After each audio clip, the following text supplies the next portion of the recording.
Hello students, ये lesson number 9 twelfth class के लिए खोजबीन हम आए हुए हैं। खोजबीन के बारे में कि इसमें कैसे गठबंधन की सरकार बनी।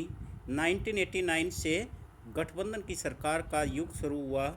तो अपने माता पिता से 1990 के दशक के बारे में पूछे और इस समय की उनकी यादों को कुरेदे।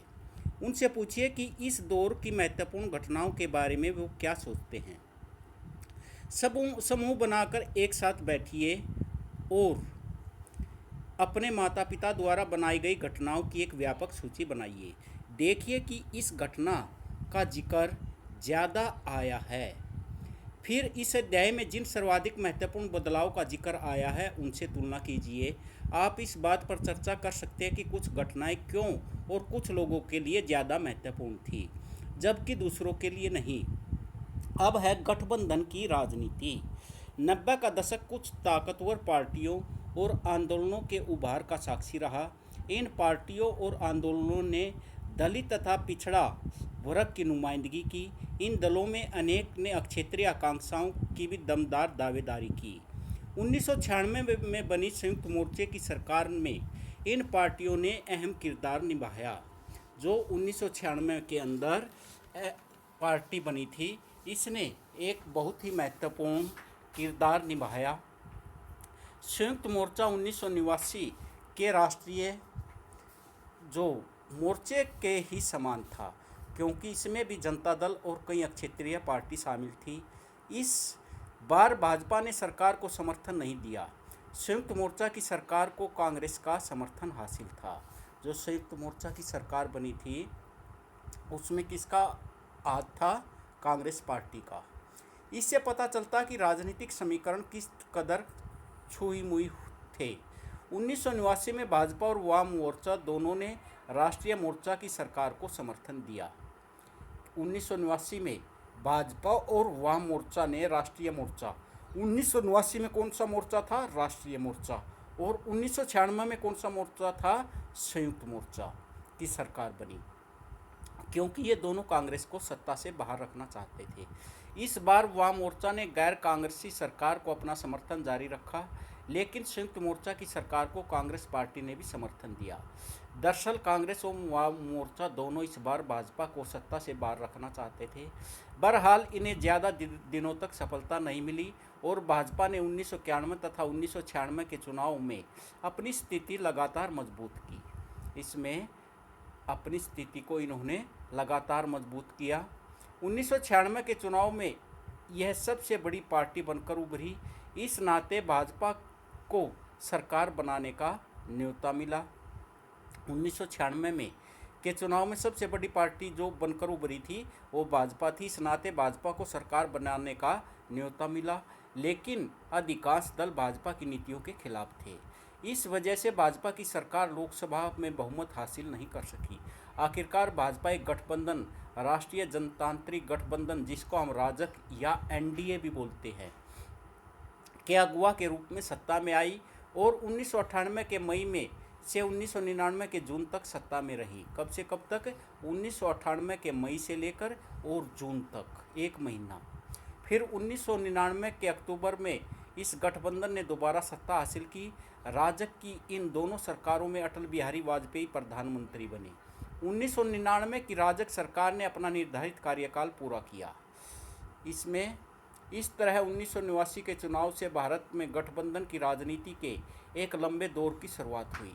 इसके बाद से केंद्र में 9 सरकारें बनी। ये सभी या तो गठबंधन की सरकारें थी अथवा दूसरे दलों के समर्थन पर टिकी अल्पमत की सरकारें थी। जो इन सरकारों में शामिल नहीं हुए, इस दौर में कोई सरकार क्षेत्रीय पार्टियों की साझेदारी अथवा उनके समर्थन से ही बनाई जा सकती थी। यह बात 1989 के राष्ट्रीय मोर्चा सरकार, 1996 और 97 की संयुक्त मोर्चा सरकार, 1998 और 99 की राजग तथा 2004 की सप्रंग सरकार का समान रूप से लागू होती है। आइए अब तो हमने देखा कि इस बदलाव के साथ जोड़कर देखने की कोशिश करें। माना जा सकता कि गठबंधन सरकारों का युग लंबे समय से जारी कुछ प्रवृत्तियों की परिणति है। पिछले कुछ इसमें विभिन्न हित सामाजिक समूह और वर्ग एक साथ रहते थे। इस परिघटना को कांग्रेस प्रणाली कहा गया। 5वें अध्याय में हम यह बात पढ़ चुके हैं कि 1960 के दशक में से विभिन्न समूह कांग्रेस पार्टी से अलग होने लगे। इन्होंने अपनी खुद की पार्टी बनाई। हम इस बात पर भी गौर कर चुके हैं कि 1977 के बाद के सालों में कई क्षेत्रीय दलों का उदय हुआ। इस सारे कारणों से कांग्रेस पार्टी कमज़ोर हुई, लेकिन कोई दूसरी पार्टी इस तरह से नहीं उभर पाई कि कांग्रेस का विकल्प बन सके। चलो मान लिया कि भारत जैसे देश में लोकतांत्रिक राजनीति का तकाजा ही गठबंधन बनाना है, लेकिन क्या इसका मतलब यह निकाला जाए कि हमारे देश में हमेशा से गठबंधन बनते चले आ रहे हैं, अथवा राष्ट्रीय स्तर के दल एक बार फिर अपना बुलंद मुकाम हासिल करके दिखाएंगे। मुझे इसकी चिंता नहीं कि सरकार किसी एक पार्टी की है या गठबंधन की। मसला तो यह है कि कोई सरकार काम कौन से कर रही है। क्या गठबंधन सरकार से ज़्यादा समझौते करने पड़ते हैं? क्या गठबंधन सरकार साहसी और कल्पनाशील नीतियां नहीं अपना सकती? अन्य पिछड़ा वर्ग का राजनीतिक उदय इस अवधि का एक दूरगामी बदलाव था। अन्य पिछड़ा वर्ग का उदय, आप ओबीसी शब्द से परिचित होंगे। इससे विचार विवेचन की एक प्रशासनिक कोटि अन्य पिछड़ा वर्ग अथवा अदर बैकवर्ड क्लासेज का संकेत दिया जाता है।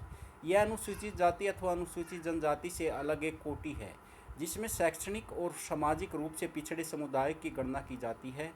इन समुदायों को पिछड़ा वर्ग भी कहा जाता है। 6ठे अध्याय में हम यह देख चुके हैं कि पिछड़ी जातियों के अनेक तबके कांग्रेस से दूर जा रहे थे। इनमें से कांग्रेस के लिए समर्थन कम होता जा रहा था। ऐसे में गैर कांग्रेसी दलों के लिए एक जगह पैदा हुई और अन्य दलों ने इन तबके का समर्थन हासिल किया। आपको याद होगा कि गैर कांग्रेसी दलों ने राजनीतिक अभ्युदय की अभिव्यक्ति 1977 की जनता पार्टी की सरकार के रूप में हुई।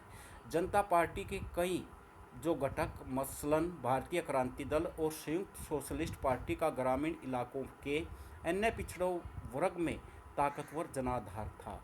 अब है मंडल आयोग का लागू होना। मंडल आयोग, जिसके अध्यक्ष कौन थे? बीपी मंडल। 1989 के दशक में अन्य पिछड़ा वर्गों के बीच लोकप्रिय ऐसे ही राजनीतिक समूह को जनता दल ने एकजुट किया। राष्ट्रीय मोर्चे की सरकार ने मंडल आयोग की सिफारिशों को लागू करने का फैसला किया। इससे अन्य पिछड़ा वर्ग की राजनीति में सुसंगठित रूप देने में मदद मिली। नौकरी में आरक्षण के सवाल पर तीखे वाद विवाद हुए। इन विवादों से अन्य पिछड़ा वर्ग अपनी पहचान को लेकर ज़्यादा सजग हुआ। जो इस तबके को लामबंद करना चाहते थे, उन्हें इसका फायदा हुआ। इस दौर में ऐसी अनेक पार्टियां आगे आई जिन्होंने रोजगार और शिक्षा के क्षेत्र में अन्य पिछड़ा वर्ग को बेहतर अवसर उपलब्ध कराने की मांग की। इन दलों ने सत्ता में अन्य पिछड़ा वर्ग की हिस्सेदारी के सवाल भी उठाया। इन दलों का कहना था कि भारतीय समाज में अन्य पिछड़ा वर्ग एक बड़ा हिस्सा है। इसे देखते हुए अन्य पिछड़ा वर्ग का शासन में समुचित प्रतिनिधित्व और सत्ता में समुचित नुमाइंदगी तय करना लोकतांत्रिक कदम होगा। इसमें मंडल आयोग दक्षिण के राज्यों में अगर बहुत पहले से नहीं तो भी कम से कम 1960 के दशक से अन्य पिछड़ा वर्ग के लिए आरक्षण का प्रावधान चला आ रहा था। बहरहाल यह नीति उत्तर भारत के राज्यों में भी लागू नहीं थी। 1977 और 79 की जनता पार्टी की सरकार के समय उत्तर भारत के पिछड़े वर्ग के आरक्षण के लिए राष्ट्रीय स्तर पर मजबूती से आवाज़ उठाई गई। बिहार के तत्कालीन मुख्यमंत्री कर्पूरी ठाकुर इस दिशा में अग्रणी थे। उनकी सरकार ने बिहार में ओबीसी को आरक्षण देने के लिए एक नई नीति लागू की। इसके बाद केंद्र सरकार ने 1978 में एक आयोग बैठाया। इसके जिम्मे पिछड़ा वर्ग की स्थिति को सुधारने के उपाय बताने का काम सौंपा गया। इसमें यह दूसरा अवसर था जब सरकार ने ऐसा आयोग नियुक्त किया। इसी कारण आधिकारिक रूप से इस आयोग को दूसरा पिछड़ा वर्ग आयोग कहा गया। आमतौर पर इस आयोग को इसके अध्यक्ष बिंदेश्वरी प्रसाद मंडल, इसका नाम था बिंदेश्वरी प्रसाद मंडल के नाम पर मंडल कमीशन कहा जाता है। बीपी मंडल 1967-70 तथा 1977-79 में बिहार से सांसद चुने गए। दूसरा पिछड़ा वर्ग आयोग की अध्यक्षता की। इसमें आरक्षण देने की सिफारिश की। बिहार के समाजवादी नेता 1968 में 1.5 माह तक बिहार के मुख्यमंत्री पद पर रहे। 1977 में जनता पार्टी में शामिल हुए। मंडल आयोग का गठन भारतीय समाज के विभिन्न तबकों के बीच शैक्षिक और सामाजिक पिछड़ेपन की व्यापकता का पता लगाने, इन पिछड़े वर्गों की पहचान के तरीके बताने के लिए किया गया था।